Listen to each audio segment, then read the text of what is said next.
Folacht, Len Snava, Goráiste, Drillera, Clog, Cahir,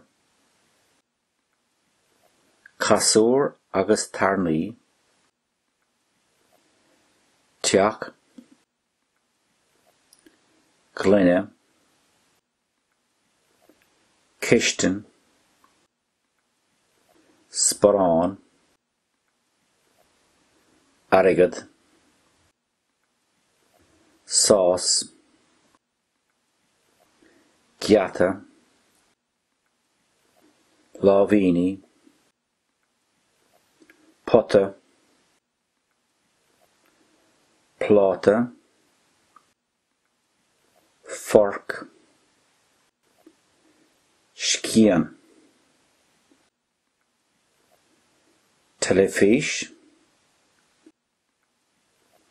Gohan, Etlog.